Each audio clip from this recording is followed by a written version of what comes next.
Hello everyone, let's start with the new question, exercise 7.2, question number 6, sub question number 1, which is a 3 machine sequencing problem. इसके पहले वाले video में हमने किया था 2 machine sequencing problem. Now let's have a look at the question based on 3 machines, right? अब question क्या बोल रहा है? The question says we have to find the optimal sequence that minimizes total time required to complete the following jobs in the order. And order क्या है? ए, B and सी.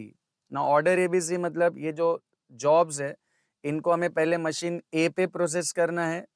ए पे process होने के बाद they will process on B and then finally they will process on C. इस order को हम change नहीं कर सकते. मतलब फर्स्ट मशीन जो है वो है machine A, second machine is machine B and third machine is machine C. अब along with this we are also given the processing times in hours. अब नीचे एक टेबल दिया हुआ है और टेबल में we have 7 jobs, right? 1 2 3 4 5 6 7.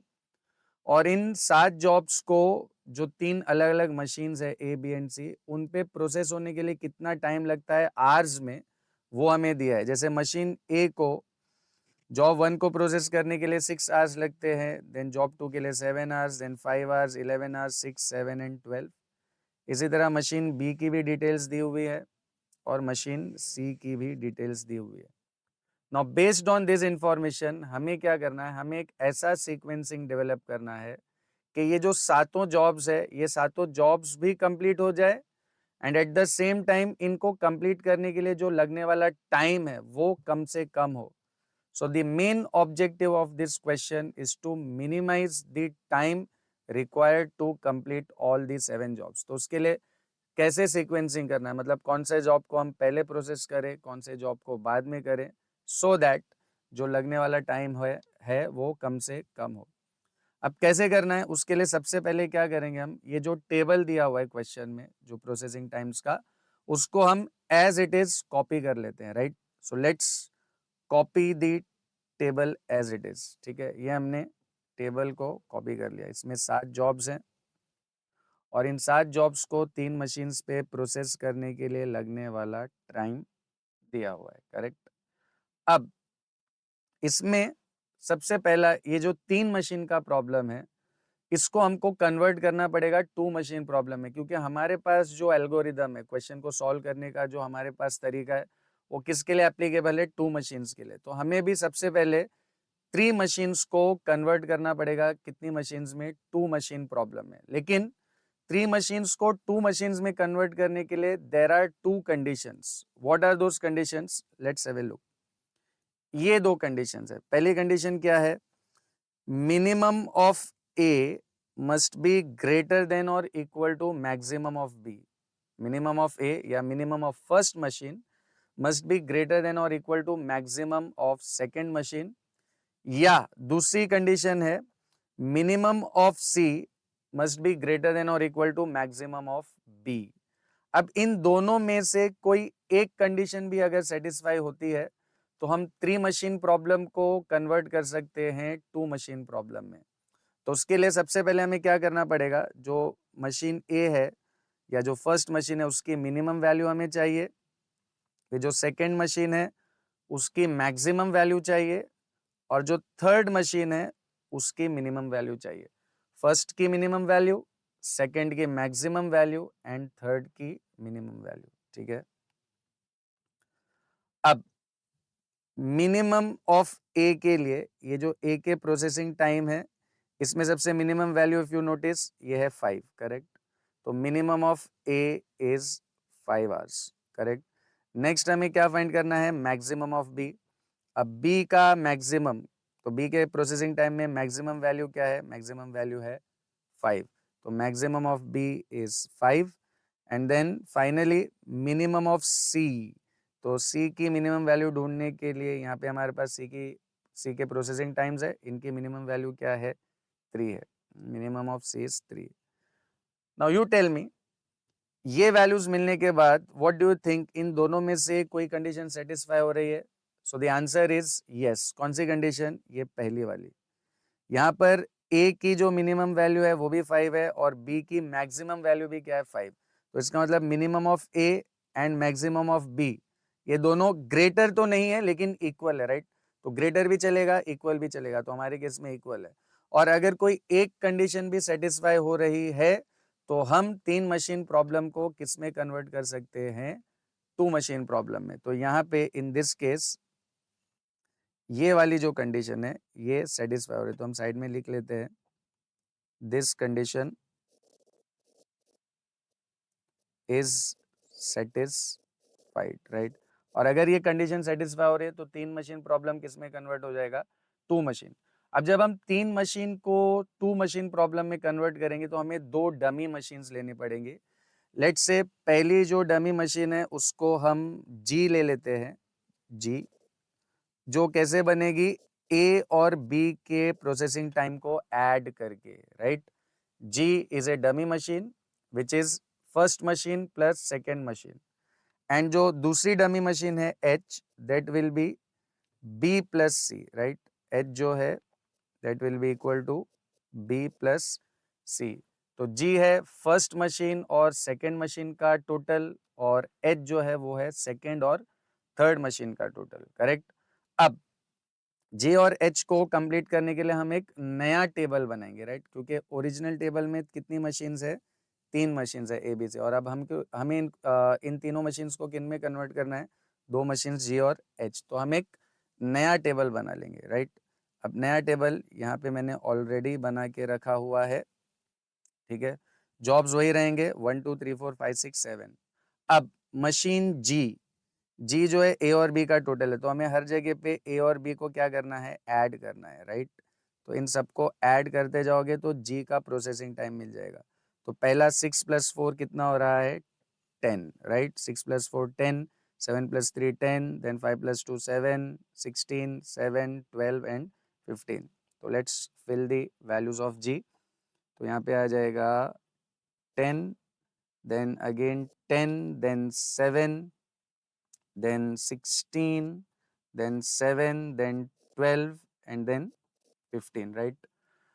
अब जो मशीन H है, H इज B + C, तो अब B और C को ऐड करते जाएंगे, करेक्ट? B और C को करते जाएंगे ऐड। तो 4 + 3 सबसे पहली वैल्यू हो जाएगी 7, then 3 + 8 11, then 2 + 7 9, 5 + 4 9, 1 + 9 10, 5 + 8 13 एंड 3 + 7 10।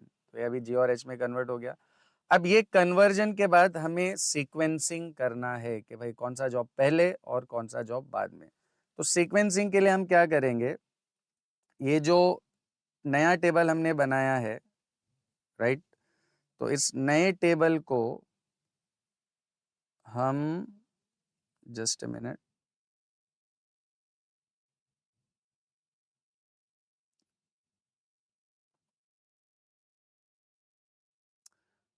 अब इस नए टेबल को हम कंसीडर करके ये जो नई वैल्यूज है इनके बेसिस पे हम सीक्वेंसिंग करेंगे। अब सीक्वेंसिंग के लिए टोटल 7 जॉब्स है, तो यहाँ पे मैंने 7 बॉक्सेस बना के रखे हुए हैं। Box number 1 2 3 4 5 6 and 7, 7 jobs 7 boxes. अब जो मशीन जी है, जो फर्स्ट मशीन है, वो हम किधर लिखेंगे? लेफ्ट साइड पे, और जो सेकेंड मशीन है उसको हम लिखेंगे राइट हैंड साइड पे, करेक्ट? तो लेफ्ट साइड पे आ जाएगा मशीन जी और राइट साइड पे आ जाएगा मशीन एच। अब सीक्वेंसिंग के लिए हमें सबसे पहले क्या करना है? ये जो हमारे पास टेबल है, जो वैल्यूज है प्रोसेसिंग टाइम की, इसमें सबसे स्मॉलेस्ट वैल्यू ढूंढनी है हमें। क्या ढूंढनी है? सबसे स्मॉलेस्ट वैल्यू। अब सबसे स्मॉलेस्ट वैल्यू के लिए इफ यू नोटिस, इसमें स्मॉलेस्ट वैल्यू 7 है, लेकिन 7 जो है वो 3 अलग अलग जगह पे आ रहा है। तो अगर वैल्यू रिपीट हो रही है, स्मॉलेस्ट वैल्यू, तो आप किसी भी वैल्यू को पहले कंसीडर कर सकते हैं और किसी भी वैल्यू को बाद में कंसीडर कर सकते हैं। तो अगर मैं इस 7 को सबसे पहले कंसीडर करूं तो ये 7 जो है वो मशीन एच और जॉब 1 को करस्पॉन्डिंग है। मशीन एच और जॉब 1, तो एच की साइड पे जो पहला बॉक्स है वहां पे हम किस जॉब को असाइन कर देंगे? Job number 1। और मैं यहाँ पे ये जो जॉब नंबर 1 है इसके ऊपर टिक मार्क कर देता हूँ कि जॉब 1 हमने सीक्वेंसिंग के लिए असाइन कर दिया, करेक्ट?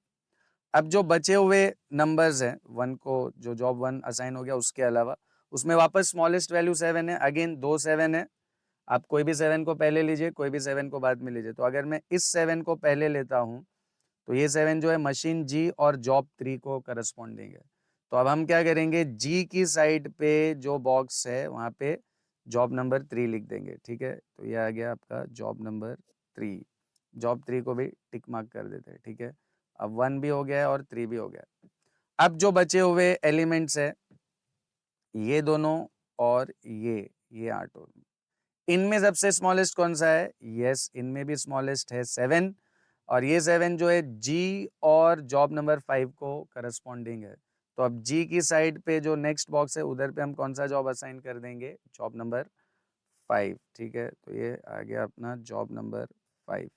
जॉब नंबर 5 हो गया। अब नेक्स्ट इसमें जो बचे हुए एलिमेंट्स है ये बचे हुए हैं, ये बचा हुआ है और ये चारों बचे हुए हैं।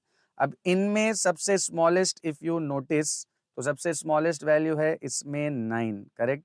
तो 9 जो है वो जॉब नंबर 4 और मशीन एच को करस्पॉन्डिंग है। जॉब नंबर 4 और मशीन एच। तो एच की साइड पे जो है नेक्स्ट बॉक्स उसमें हम कौन सा जॉब असाइन कर देंगे? Job number 4। तो यहाँ पे आ जाएगा आपका जॉब नंबर 4। अब जॉब नंबर 4 भी असाइन हो चुका है। अब जो बचे हुए एलिमेंट्स है ये दोनों बचे हुए हैं और ये चारों बचे हुए हैं। इनमें सबसे स्मॉलेस्ट वैल्यू कौन सी है? तो इनमें सबसे स्मॉलेस्ट वैल्यू है 10।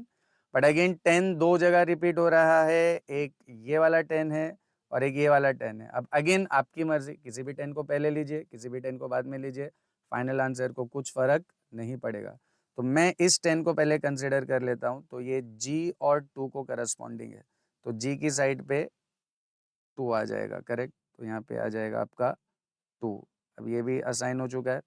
अब फाइनली ये चारों बचे हुए, इनमें स्मॉलेस्ट कौन है? 10 और 10 किसको करस्पॉन्डिंग है? एच और 7 को। तो एच की साइड पे जो नेक्स्ट बॉक्स है उधर पे हम असाइन कर देंगे जॉब नंबर 7।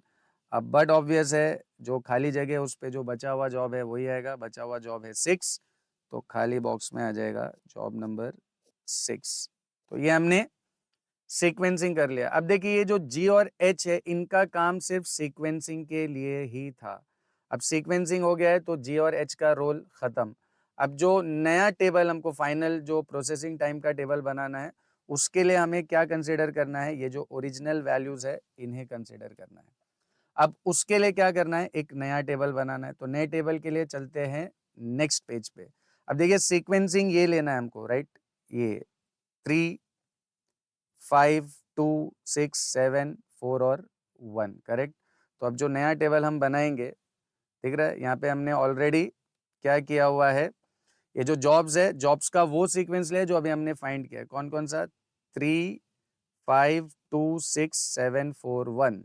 3, 5, 2, 6, 7, 4 और 1। और उसके बाद जो 3 मशीन्स है, मशीन ए, मशीन बी और मशीन सी, उनका time in time out, time in time out, time in time out. तो ये जो है प्रोसेसिंग टाइम को कैलकुलेट करने के लिए ये हमने टेबल बनाया। अब इस टेबल को फिल करने के लिए हमें किसकी जरूरत पड़ेगी? जो ओरिजिनल वैल्यूज थी, मतलब जो ओरिजिनल टेबल था। तो ओरिजिनल टेबल के लिए let me just have this, alright. इसको मैं थोड़ा सा मिनिमाइज कर लेता हूँ रेफरेंस के लिए। I hope this is visible to everyone.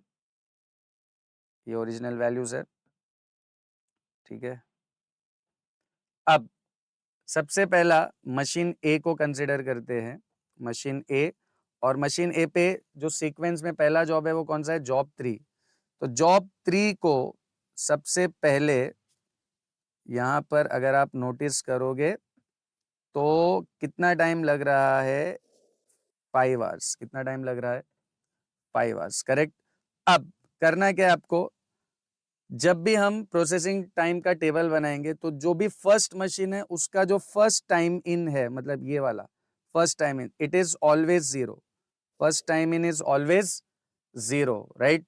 अब 0 पे शुरू हुआ और जॉब है 3 और उसको मशीन 3 पे, मशीन ए पे कितना टाइम लगता है? 5 आवर्स। तो अगर 0 पे स्टार्ट हो रहा है, 5 आवर्स प्रोसेस होगा तो 0 + 5 5, तो आउट कब होगा वो 5 पे, तो इसका टाइम आउट हो जाएगा यहाँ पे 5।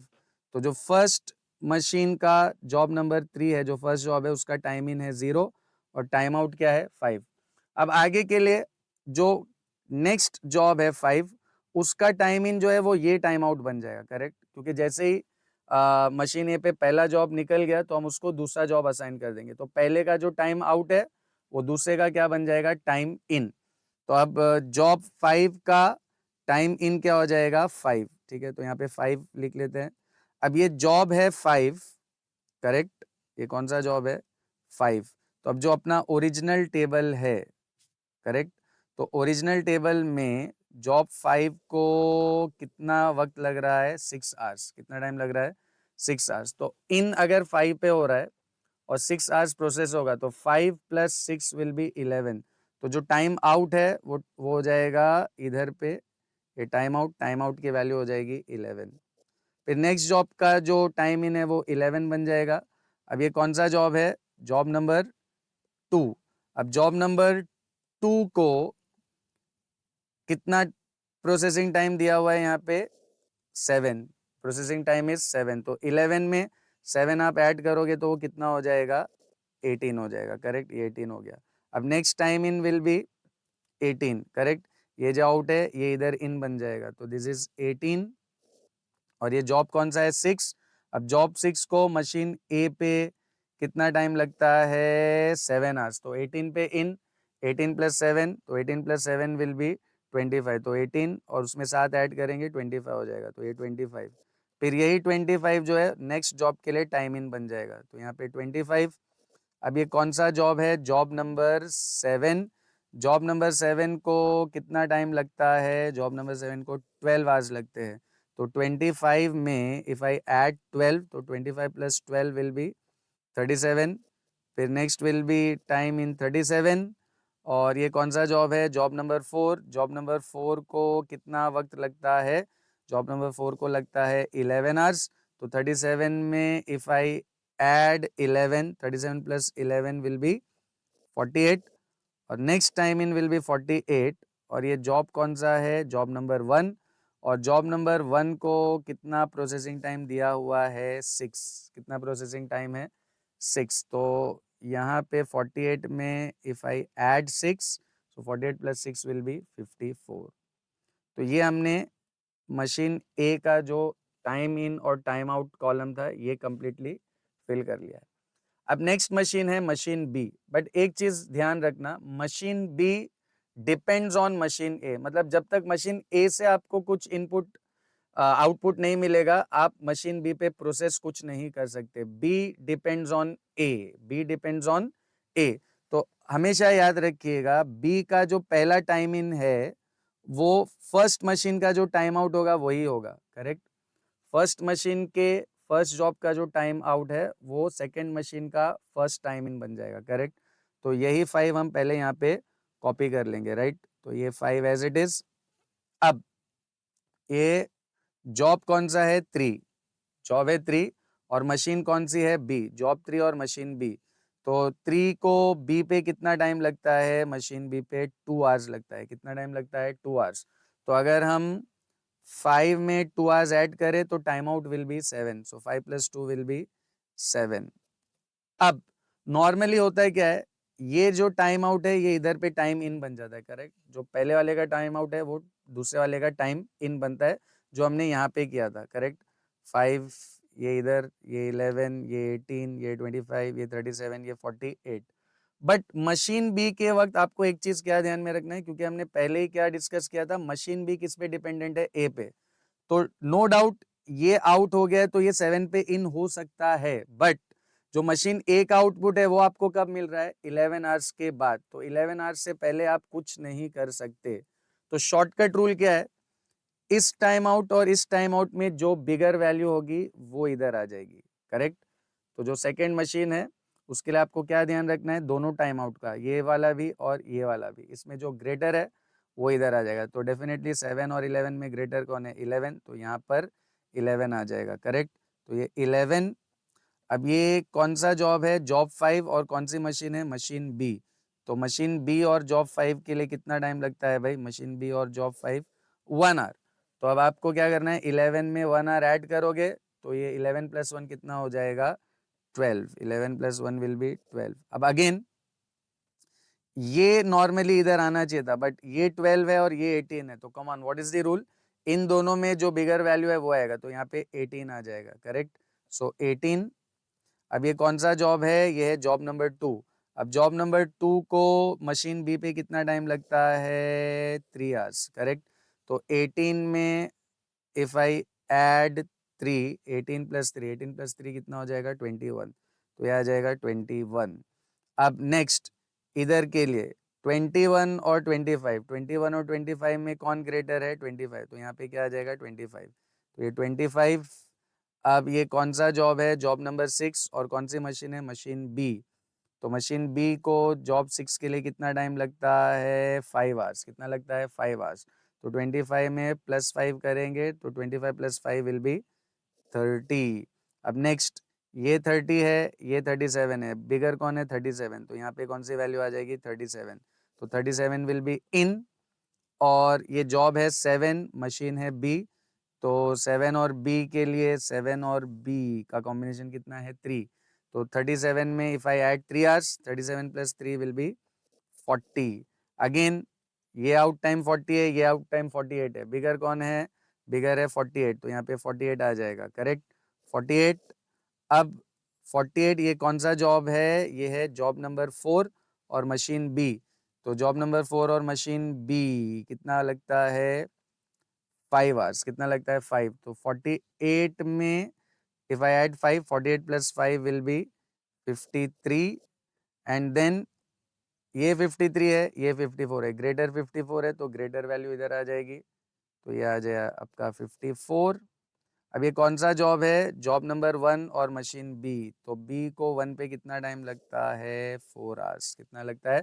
4 आवर्स। तो 54 में इफ आई ऐड 4 तो 55 + 4 कितना हो जाएगा? 58। अब ये हमने किसको कंप्लीट कर लिया? मशीन बी को। अब जैसा हमने मशीन बी को ट्रीट किया था, सेम उसी तरह हमें ट्रीट करना है मशीन सी। बट मशीन सी किस पे डिपेंडेंट है? बी पे। जैसे बी ए पे डिपेंडेंट थी, वैसे सी किस पे डिपेंडेंट है? बी पे। तो जो पहला बी का आउट टाइम है वो इधर पे इन टाइम बन जाएगा, करेक्ट। तो सेम यही 7 इधर पे ले लेंगे हम, तो 7 इन। अब ये कौन सा जॉब है? जॉब नंबर 3 और मशीन सी। तो जॉब 3 और मशीन सी कितना लग रहा है? जॉब 3 मशीन सी कितना टाइम दिया है? 7। तो 7 + 7, 7 + 7 कितना हो जाएगा? 14। तो इसका टाइम आउट विल बी 14। अब ये नॉर्मली इधर आना चाहिए, बट इधर और इधर आपको ध्यान देना है। इन दोनों में बिगर कौन है? 14 बिगर है, तो 14 बिगर है तो 14 आ जाएगा। तो जब भी कोई मशीन किसी पे डिपेंडेंट है तो आपको उस पहली वाली मशीन का भी टाइम आउट का ध्यान रखना है, करेक्ट। तो 14 और 12 में बिगर 14 है, तो यहाँ पे 14 आ जाएगा, राइट। तो 14। अब ये कौन सा जॉब है? जॉब नंबर 5 और मशीन सी। तो जॉब नंबर 5 और मशीन सी कितना लगता है? 9 आवर्स। तो 14 में 9 hours if I add 14 + 9 will be 23। तो ये 23 हो गया। अब नेक्स्ट ये 23 है, ये 21 है, बिगर कौन है? 23 और 21 में 23, तो यहाँ पे 23 आ जाएगा, करेक्ट। 23 कौन सा जॉब है? जॉब नंबर 2 और मशीन सी। तो मशीन सी को जॉब नंबर 2 के लिए कितना टाइम लगता है? 8। तो 23 में if I add 8, 23 + 8 will be 31। I hope आपको प्रोसेस समझ गया हो गया। तो अब मैं आगे की वैल्यूज डायरेक्टली फिल कर लेता हूँ। ये 31 और फिर 6 और मशीन सी, 6 और मशीन सी कितना है? 8। तो 31 + 8, 31 + 8 विल बी 39। अब 39 और 40 में 40 ग्रेटर है, तो 40 आ जाएगा इधर पे। 7th जॉब है, 7th जॉब मशीन सी कितना है? 7। सो 40, 40 में 7 ऐड करेंगे, 47 आ जाएगा। फिर 47 और 53 में बिगर है 53, तो ये आ जाएगा 53। और ये जॉब नंबर 4 है, जॉब नंबर 4 के लिए 4 आवर्स लगता है, तो 53 + 4 will be 57। And then last में ये 57 है, ये 58 है, ग्रेटर कौन है 58, तो यहाँ पे टाइम इन 58 और इसकी प्रोसेसिंग वैल्यू कितनी है 3, 58 प्लस 3 विल बी 61। तो इसका मतलब इन सातों जॉब्स को इन 3 मशीन्स पे प्रोसेस करने के लिए आपको मिनिमम कितना टाइम लगेगा 61 आवर्स। इससे कम टाइम में आप इन सातों जॉब्स को कंप्लीट नहीं कर सकते। और अगर आप इनके अलावा कोई और सीक्वेंसिंग यूज करते हो तो डेफिनेटली आपका जो टाइम है 61 आवर्स वो एक्सीड हो जाएगा, जो हम नहीं चाहते। So this is the best sequence जिसके बेसिस पे all the jobs can be covered in 61 hours. अब ये करने के बाद आपको 3 छोटे से और काम करने हैं। सबसे पहला, total minimum elapsed time, total minimum elapsed time जिसको हम कैपिटल टी बोलते हैं, वो ये है, कौन सा 61, करेक्ट। तो total minimum elapsed time is 61 hours, correct. मतलब पूरे जॉब्स को कंप्लीट करने के लिए लगने वाला टाइम। इसके बाद नेक्स्ट हमें क्या फाइंड करना है, idle time of all the 3 machines. तो सबसे पहले हम idol time for machine A find करेंगे। आइडल टाइम फॉर मशीन ए आपको कैसे मिलेगा? आइडल टाइम का सबसे पहले तो ये मतलब होता है कि मशीन अवेलेबल है लेकिन हम किसी वजह से उसको यूज नहीं कर पा रहे हैं। Machine is available but we are not able to use it. तो आइडल टाइम मशीन्स का कैसे मिलता है? जो टोटल टाइम है टी, उसमें से आपको क्या माइनस करना है? प्रोसेसिंग टाइम ऑफ मशीन ए। अब देखिए टी टोटल कितना था, टी की वैल्यू थी 61, तो 61 एंड माइनस प्रोसेसिंग टाइम। अब प्रोसेसिंग टाइम मशीन ए के लिए क्या क्या है, ये देखिए, ये दिख रहा है आपको, ये सारे प्रोसेसिंग टाइम है मशीन ए के, 6, 7, 5, 11, 6, 7 और 12। तो इसको हम क्या कर लेंगे, ऐड कर लेंगे, दिख रहा है ये आपको। तो ये क्या क्या हो जाएगा, 6 plus 7 plus 5 plus 11 plus 6 plus 7 plus 12, तो ये हो जाएगा 61 एंड इफ यू ऐड ये बनता है 54। So answer will be 7 hours. मतलब मशीन ए जो है टोटल 7 आवर्स के लिए आइडल थी। आइडल मतलब अवेलेबल थी बट हम उसको यूज नहीं कर पाए। अब जैसे हमने मशीन ए के लिए किया है वैसे ही हमें आइडल टाइम किसका फाइंड करना है, मशीन बी का। Idle time for machine B, अब वो कैसे मिलेगा आपको, T minus processing time of machine B. अब टी तो 61 है माइनस, अब बी का टोटल प्रोसेसिंग टाइम, ये जो भी दिया है इसको आप ऐड कर लीजिए। क्या क्या दिया हुआ है, 4325153, करेक्ट। तो इनको हम ऐड कर लेते हैं, 4 plus 3 plus 2 plus 5 plus 1 plus 5 plus 3। So this is 61 minus 4 and 3 7, 7 and 2 9, 9 and 5 14, 15 20 23, and if you subtract ये 38 आवर्स आ जाएगा। क्या आ जाएगा, 38 hours. And likewise, you can also find the idle time for machine C. So very lengthy question, but I hope you have understood this. तो आप एक बार खुद से इसको ट्राई कीजिए तो डेफिनेटली आपको और क्लियरली समझ में आ जाएगा। See you in the next video.